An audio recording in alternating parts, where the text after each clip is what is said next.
अध्याय 2 गीता का सार। संजय ने कहा, करुणा से व्याप्त शोकयुक्त अश्रुपूरित नेत्रों वाले अर्जुन को देखकर मधुसूदन कृष्ण ने ये शब्द कहे। श्री भगवान ने कहा, हे अर्जुन, तुम्हारे मन में यह कलमश आया कैसे? यह उस मनुष्य के लिए तनुक भी अनुकूल नहीं है जो जीवन के मूल्य को जानता हो। इससे उच्च लोक की नहीं अपितु अपयश की प्राप्ति होती है। हे प्रथापुत्र, इस हीन नपुंसकता को प्राप्त मत हो, यह तुम्हें शोभा नहीं देती। हे शत्रुओं के दमन करता, हृदय की शुद्ध दुर्बलता को त्याग कर युद्ध के लिए खड़े हो। अर्जुन ने कहा, हे शत्रुहंता, हे मधुसूदन, मैं युद्ध भूमि में किस तरह भीष्म तथा द्रोण जैसे पूजनीय व्यक्तियों पर उलटकर बाण चलाऊंगा? ऐसे महापुरुषों को जो मेरे गुरु हैं, उन्हें मारकर जीने की अपेक्षा इस संसार में भीख मांगकर खाना अच्छा है।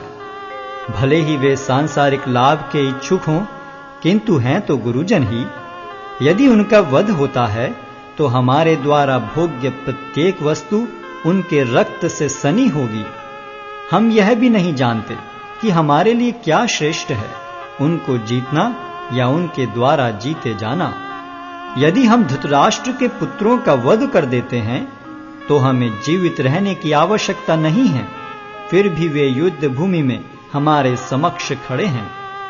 अब मैं अपनी कृपण दुर्बलता के कारण अपना कर्तव्य भूल गया हूं और सारा धैर्य खो चुका हूं। ऐसी अवस्था में मैं आपसे पूछ रहा हूं कि जो मेरे लिए श्रेयस्कर हो उससे निश्चित रूप से बताएं। अब मैं आपका शिष्य हूं और आपका शरणागत हूं, कृपया मुझे उपदेश दें। मुझे ऐसा कोई साधन नहीं दिखता जो मेरी इंद्रियों को सुखाने वाले इस शोक को दूर कर सके। स्वर्ग पर देवताओं के अधिपत्य की तरह इस धन धान्य संपन्न सारी पृथ्वी पर निष्कंटक राज्य प्राप्त करके भी मैं इस शोक को दूर नहीं कर सकूंगा। संजय ने कहा, इस प्रकार कहने के बाद शत्रुओं का दमन करने वाला अर्जुन कृष्ण से बोला, हे गोविंद, मैं युद्ध नहीं करूंगा, और चुप हो गया। हे भरतवंशी धृतराष्ट्र, उस समय दोनों सेनाओं के मध्य शोकमग्न अर्जुन से कृष्ण ने मानो हंसते हुए ये शब्द कहे। श्री भगवान ने कहा, तुम पांडित्यपूर्ण वचन करते हुए उनके लिए शोक कर रहे हो जो शोक करने योग्य नहीं हैं। जो विद्वान होते हैं वे न तो जीवित के लिए न ही मृत के लिए शोक करते हैं। ऐसा कभी नहीं हुआ कि मैं न रहा हूं या तुम न रहे हो, अथवा ये समस्त राजा न रहे हों, और न ऐसा है कि भविष्य में हम लोग नहीं रहेंगे। जिस प्रकार शरीरधारी आत्मा इस शरीर में बाल्यावस्था से तरुणावस्था में और फिर वृद्धावस्था में निरंतर अग्रसर होता रहता है, उसी प्रकार मृत्यु होने पर आत्मा दूसरे शरीर में चला जाता है। धीर व्यक्ति ऐसे परिवर्तन से मोह को प्राप्त नहीं होता। हे कुंती पुत्र, सुख तथा दुख का क्षणिक उदय तथा कालक्रम में उनका अंतर्धान होना सर्दी तथा गर्मी की ऋतुओं के आने जाने के समान है। हे भरतवंशी, वे इंद्रिय बोध से उत्पन्न होते हैं और मनुष्य को चाहिए कि अविचल भाव से उनको सहन करना सीखे। हे पुरुष श्रेष्ठ अर्जुन, जो पुरुष सुख तथा दुख में विचलित नहीं होता और इन दोनों में संभाव रखता है, वह निश्चित रूप से मुक्ति के योग्य है।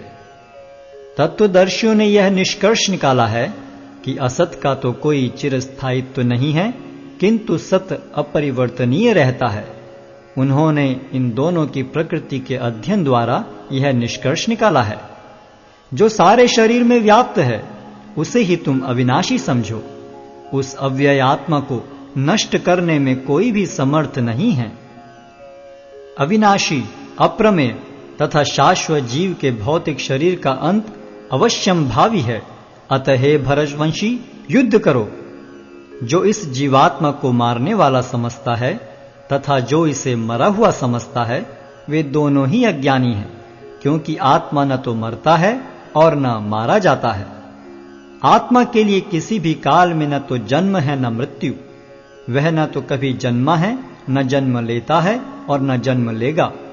वह अजन्मा, नित्य, शाश्वत तथा पुरातन है। शरीर के मारे जाने पर वह मारा नहीं जाता।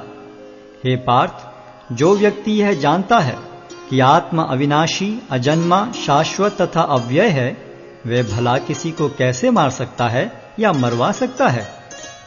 जिस प्रकार मनुष्य पुराने वस्त्रों का त्याग कर नए वस्त्र धारण करता है, उसी प्रकार आत्मा पुराने तथा व्यर्थ के शरीरों को त्याग कर नवीन भौतिक शरीर धारण करता है।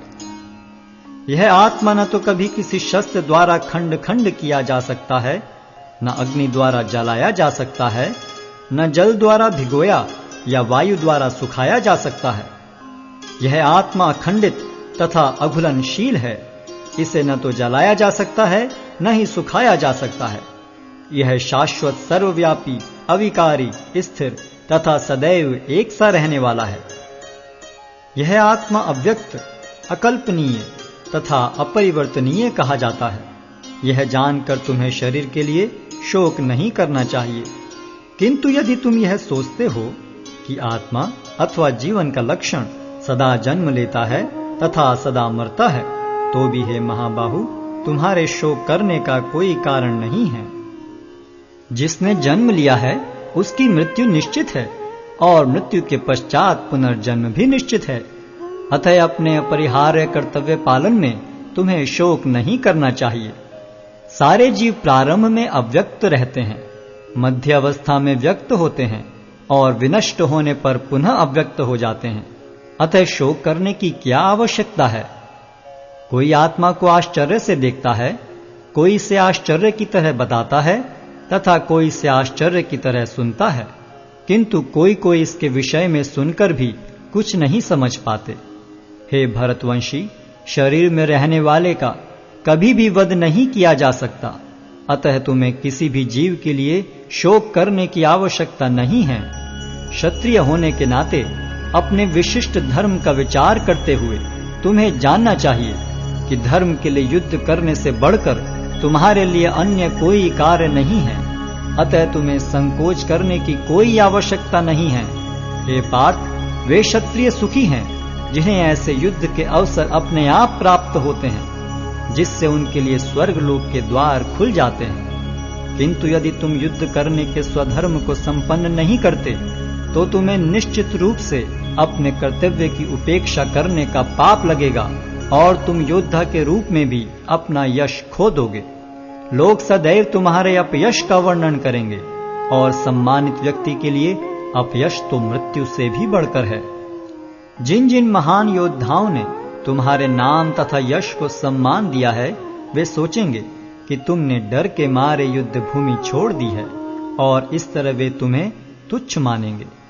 तुम्हारे शत्रु अनेक प्रकार के कटु शब्दों से तुम्हारा वर्णन करेंगे और तुम्हारी सामर्थ्य का उपहास करेंगे। तुम्हारे लिए इससे दुखदाई और क्या हो सकता है? हे कुंती पुत्र, तुम यदि युद्ध में मारे जाओगे तो स्वर्ग प्राप्त करोगे, या यदि तुम जीत जाओगे तो पृथ्वी के साम्राज्य का भोग करोगे। अतः दृढ़ संकल्प करके खड़े हो और युद्ध करो। तुम सुख या दुख, हानि या लाभ, विजय या पराजय का विचार किए बिना युद्ध के लिए युद्ध करो। ऐसा करने पर तुम्हें कोई पाप नहीं लगेगा। यहां मैंने वैश्लेषिक अध्ययन द्वारा इस ज्ञान का वर्णन किया है। अब निष्काम भाव से कर्म करना बता रहा हूं, उसे सुनो। हे प्रतापपुत्र, तुम यदि ऐसे ज्ञान से कर्म करोगे तो तुम कर्मों के बंधन से अपने को मुक्त कर सकते हो। इस प्रयास में न तो हानि होती है न ही ह्रास, अपितु इस पथ पर की गई अल्प प्रगति भी महान भय से रक्षा कर सकती है। जो इस मार्ग पर चलते हैं वे प्रयोजन में दृढ़ रहते हैं और उनका लक्ष्य भी एक होता है। हे कुरुनंदन, जो दृढ़ प्रतिज्ञ नहीं है उनकी बुद्धि अनेक शाखाओं में विभक्त रहती है। अल्पज्ञानी मनुष्य वेदों के उन अलंकारिक शब्दों के प्रति अत्यधिक आसक्त रहते हैं जो स्वर्ग की प्राप्ति, अच्छे जन्म, शक्ति इत्यादि के लिए विविध सकाम कर्म करने की संस्तुति करते हैं। इंद्रिय तृप्ति तथा ऐश्वर्य में जीवन की अभिलाषा के कारण वे कहते हैं कि इससे बढ़कर और कुछ नहीं है। जो लोग इंद्रिय भोग तथा भौतिक ऐश्वर्य के प्रति अत्यधिक आसक्त होने से ऐसी वस्तुओं से मोहग्रस्त हो जाते हैं, उनके मनों में भगवान के प्रति भक्ति का दृढ़ निश्चय नहीं होता। वेदों में मुख्यतया प्रकृति के तीनों गुणों का वर्णन हुआ है। हे अर्जुन, इन तीनों गुणों से ऊपर उठो, समस्त द्वैतों और लाभ तथा सुरक्षा की सारी चिंताओं से मुक्त होकर आत्मपरायण बनो। एक छोटे से कूप का सारा कार्य एक विशाल जलाशय से तुरंत पूरा हो जाता है। इसी प्रकार वेदों के आंतरिक तात्पर्य जानने वाले को उनके सारे प्रयोजन सिद्ध हो जाते हैं। तुम्हें अपना कर्म करने का अधिकार है, किंतु कर्म के फलों के तुम अधिकारी नहीं हो। तुम न तो कभी अपने आप को अपने कर्मों के फलों का कारण मानो, न ही कर्म न करने में कभी आसक्त हो। हे अर्जुन, जय अथवा पराजय की समस्त आसक्ति त्याग कर समभाव से अपना कर्म करो, ऐसी समता योग कहलाती है। हे धनंजय, भक्ति के द्वारा समस्त गर्हित कर्मों से दूर रहो और उसी भाव से भगवान की शरण ग्रहण करो। जो व्यक्ति अपने सकाम कर्म फलों को भोगना चाहते हैं, वे कृपण हैं। भक्ति में संलग्न मनुष्य इस जीवन में ही अच्छे तथा बुरे कार्यों से अपने को मुक्त कर लेता है। अतः योग के लिए प्रयत्न करो, क्योंकि सारा कार्य कौशल यही है। इस तरह भगवत भक्ति में लगे रहकर बड़े बड़े ऋषि, मुनि अथवा भक्तगण अपने आप को इस भौतिक संसार में कर्म के फलों से मुक्त कर लेते हैं। इस प्रकार वे जन्म मृत्यु के चक्र से छूट जाते हैं और भगवान के पास जाकर उस अवस्था को प्राप्त करते हैं जो समस्त दुखों से परे है। जब तुम्हारी बुद्धि मोह रूपी सघन वन को पार कर जाएगी, तो तुम सुने हुए तथा सुनने योग्य सब के प्रति अन्य मनस्क हो जाओगे। जब तुम्हारा मन वेदों की अलंकारमयी भाषा से विचलित न हो और वह आत्म साक्षात्कार की समाधि में स्थिर हो जाए, तब तुम्हें दिव्य चेतना प्राप्त हो जाएगी। अर्जुन ने कहा, हे कृष्ण, अध्यात्म में लीन चेतना वाले व्यक्ति के क्या लक्षण हैं? वह कैसे बोलता है तथा उसकी भाषा क्या है? वह किस तरह बैठता और चलता है? श्री भगवान ने कहा, हे पार्थ, जब मनुष्य मनोधर्म से उत्पन्न होने वाली इंद्रिय तृप्ति की समस्त कामनाओं का परित्याग कर देता है और जब इस तरह से विशुद्ध हुआ उसका मन आत्मा में संतोष प्राप्त करता है, तो वह विशुद्ध दिव्य चेतना को प्राप्त स्थित प्रज्ञ कहा जाता है। जो त्रय तापों के होने पर भी मन में विचलित नहीं होता अथवा सुख में प्रसन्न नहीं होता और जो आसक्ति, भय तथा क्रोध से मुक्त है, वह स्थिर मन वाला मुनि कहलाता है। इस भौतिक जगत में जो व्यक्ति न तो शुभ की प्राप्ति से हर्षित होता है और न अशुभ के प्राप्त होने पर उससे घृणा करता है, वह पूर्ण ज्ञान में स्थिर होता है। जिस प्रकार कछुआ अपने अंगों को संकुचित करके खोल के भीतर कर लेता है, उसी तरह जो मनुष्य अपनी इंद्रियों को इंद्रिय विषयों से खींच लेता है, वह पूर्ण चेतना में दृढ़ता पूर्वक स्थिर होता है। देहधारी जीव इंद्रिय भोग से भले ही निवृत्त हो जाए, पर उसमें इंद्रिय भोगों की इच्छा बनी रहती है। लेकिन उत्तम रस के अनुभव होने से ऐसे कार्यों को बंद करने पर वह भक्ति में स्थिर हो जाता है। हे अर्जुन, इंद्रियां इतनी प्रबल तथा वेगवान हैं कि वे उस विवेकी पुरुष के मन को भी बलपूर्वक हर लेती हैं जो उन्हें वश में करने का प्रयत्न करता है। जो इंद्रियों को पूर्णतया वश में रखते हुए इंद्रिय संयम करता है और अपनी चेतना को मुझ में स्थिर कर देता है, वह मनुष्य स्थिर बुद्धि कहलाता है।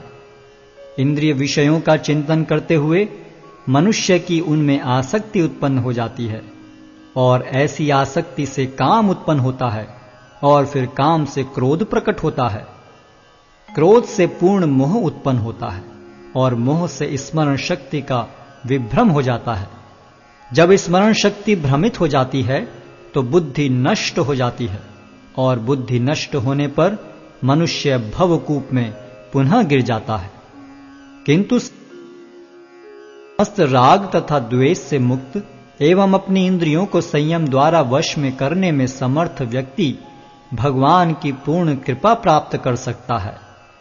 इस प्रकार से कृष्ण भावनामृत में तुष्ट व्यक्ति के लिए संसार के तीनों ताप नष्ट हो जाते हैं और ऐसी तुष्ट चेतना होने पर उसकी बुद्धि शीघ्र ही स्थिर हो जाती है। जो कृष्ण भावनामृत में परमेश्वर से संबंधित नहीं हैं, उनकी न तो बुद्धि दिव्य होती है और न ही मन स्थिर होता है, जिसके बिना शांति की कोई संभावना नहीं है। शांति के बिना सुख हो भी कैसे सकता है। जिस प्रकार पानी में तैरती नाव को प्रचंड वायु दूर बहा ले जाती है, उसी प्रकार विचरणशील इंद्रियों में से कोई एक जिस पर मन निरंतर लगा रहता है, मनुष्य की बुद्धि को हर लेती है। अतः हे महाबाहु, जिस पुरुष की इंद्रियां अपने अपने विषयों से सब प्रकार से विरत होकर उसके वश में हैं, उसी की बुद्धि निस्संदेह स्थिर है। जो सब जीवों के लिए रात्रि है, वह आत्म संयमी के जागने का समय है, और जो समस्त जीवों के जागने का समय है, वह आत्मनिरीक्षक मुनि के लिए रात्रि है। जो पुरुष समुद्र में निरंतर प्रवेश करती रहने वाली नदियों के समान इच्छाओं के निरंतर प्रवाह से विचलित नहीं होता और जो सदैव स्थिर रहता है, वही शांति प्राप्त कर सकता है, वह नहीं जो ऐसी इच्छाओं को तुष्ट करने की चेष्टा करता हो। जिस व्यक्ति ने इंद्रिय तृप्ति की समस्त इच्छाओं का परित्याग कर दिया है, जो इच्छाओं से रहित रहता है और जिसने सारी ममता त्याग दी है तथा अहंकार से रहित है, वही वास्तविक शांति को प्राप्त कर सकता है। यह आध्यात्मिक तथा ईश्वरीय जीवन का पथ है, जिसे प्राप्त करके मनुष्य मोहित नहीं होता। यदि कोई जीवन के अंतिम समय में भी इस तरह स्थित हो, तो वह भगवत धाम में प्रवेश कर सकता है।